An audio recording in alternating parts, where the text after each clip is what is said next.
Vincenzo's Go Crypto Investing on this holiday weekend on my little three-wheel knee guy bike out here in Rivian on this gorgeous, sunny, glowing midsummer day as we are now 1/3 of the way through summertime, right? And you can see I'm going to give you this quick update before I got to get back into the plant. And of course, that is all fucked up. Let's try this again. You can see the Bitcoin price is sitting down here at the bottom part or the top part of this white support box, right? The volume indicator box. We'll get into that a little bit later on. See this? And what we got going on here is if you're trying to get bullish on this long holiday weekend is you have to hold this green fib circle down here, right? Try to make that a little bit bigger. Of course, it doesn't hit that. It just never wants to hit the stuff you want it to hit, right? We want to make that fib circle bigger, but it just will not allow me to do it, right? It's just incredible. Here, maybe if we go to the 4-hour time frame, it might let me do it. There we go. See that? Make this a little bit colorful.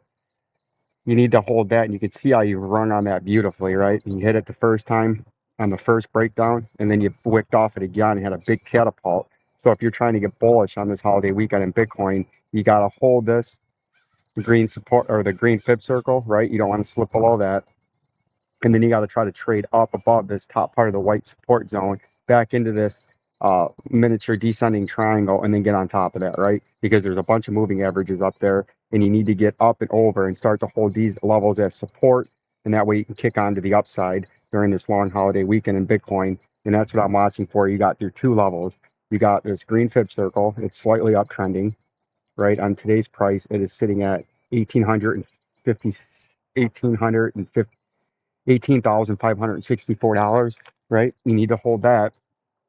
And then if you want to really get bullish, you got to get back above this old all-time high of 19,868 to try to get a nice little pump on a thinly traded weekend market, right? And you can see what you got going on here. You could sort of be forming, come on.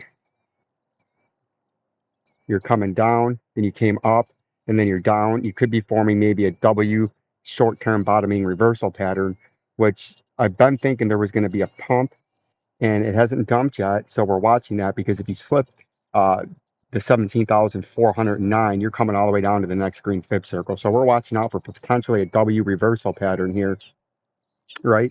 And this little short-term inverse head and shoulders that is still not invalidated. And you can see you got your left shoulder, your head, and a potential right shoulder forming there. And a targeted move would get you up there if BTC breaks up. We've had this out for about 10 days now.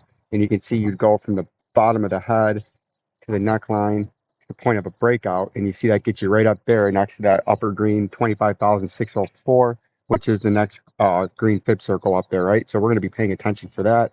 Don't buy Luna. It's a pile of garbage, right? People are asking because I'm showing you these trading sites that you can use in some competitions if you're trying to have fun and win some crypto. If you're a good trader, they're telling me not to be Carl from the moon. Well, Carl from the moon was telling you to buy Luna as it was dumping. Oh, I'm putting $4 million in Luna at $35, gone. Then I'm putting $1 million in at 30 or $1.56 gone. Old Vincenzo was telling you that coin was junk, and the Luna 2.0 was junk, right? Just because I'm showing you trading things you can do to try to win some Bitcoin if you're an experienced trader and you're a good trader.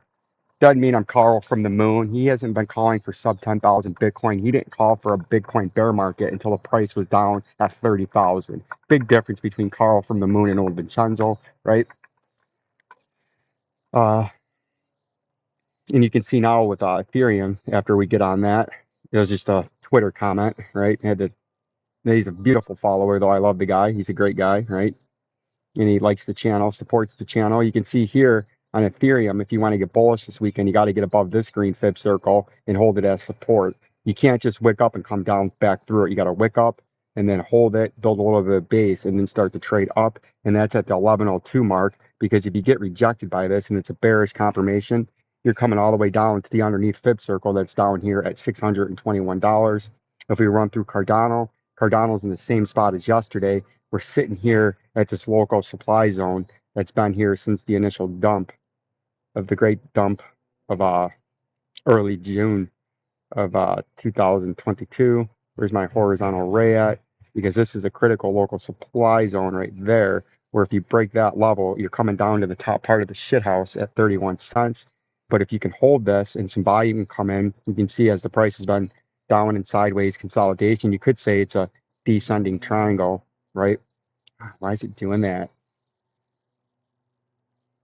Get rid of that.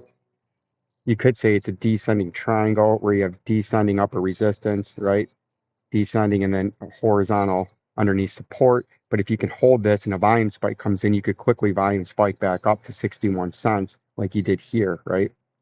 But if you slip this, you're coming down to 31 cents. And then as we cruise on to Cardano or XRP is in a very similar path as ADA, and you can see we've actually sold all the way off from this little move that we had that was telegraphed down here, and this is still where Cardano's sitting. Cardano hasn't made that pump yet, so we're going to continue to watch out for that. But Dogecoin now, or XRP, you got to hold this 28 cents and try to pump back up into this moving average and try to get some fortitude, because if you slip the top part of the last line of defense to the shithouse, you're going to come all the way down to that 20-cent target that old Vincenzo's had. If we go to the Wayback Machine, since we were all the way back here in this 13-month symmetrical triangle, right? We've been calling for a 20 to 18 cent target since way back here. We called it for here, and all the way through here when everyone didn't believe it could happen. But old Vincenzo, unlike Carl from the moon, was giving you that technical analysis, believing and thinking and knowing we were going down. Like, subscribe, and share. Peace and love. Peace and love.